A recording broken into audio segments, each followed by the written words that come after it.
And I think once people either try somewhere else, maybe first to go the cheapest option, they have a bad experience, then they come to gyms and goes, it's better with gyms. So I've personally been there and done that. We all have, I'm sure. You give it a go and then you realise, what a mess.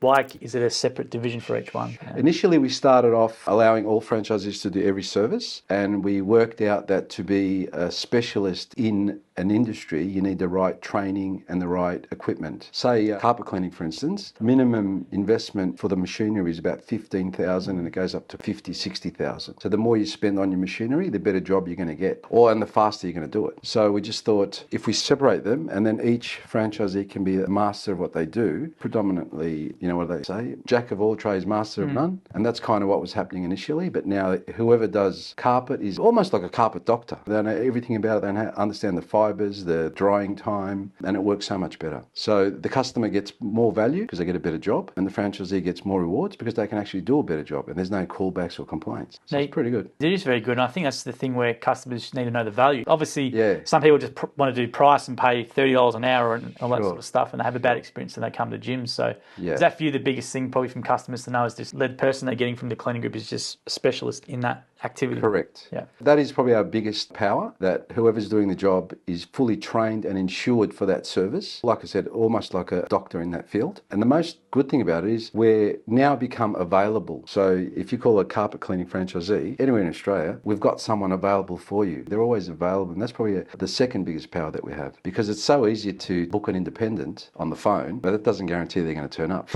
You know what I mean? Very true. So with gyms, it is guaranteed that they're going to turn up, because if they don't, there's a bit of a process that goes behind it. And in fact, it's on Jim Penman himself. It's on his desk if there's a complaint. I think in your industry, it's probably the one where people want to have the most trust with the police check, with the insurance, but also the work guarantees. We do have a work guarantee. We would like the opportunity to come back and fix it as many times as it takes. It's very rare these days because, like I said, most of our franchisees are fully trained in that industry, and it's rare that mistakes happen. The biggest complaint that we have is running a bit late and things like that, but it's rarely workmanship. But if it does happen, there is a 100% guarantee. The only reason why I want to mention that is because when people decide go between providers, there's one thing the gyms group which can guarantee is police check side of it, the insurance side of it, but also the work guarantee side of it, and all the other platforms or all the other locals or people in the Facebook groups. You just don't have that as a customer, that backup. Exactly. Yeah. And we might be considered a little bit more expensive, but it's due to those things that you just mentioned. Yeah, I think once people either try somewhere else, maybe first to go the cheapest option, they have a bad experience, then they come to gyms and goes, it's better with gyms. So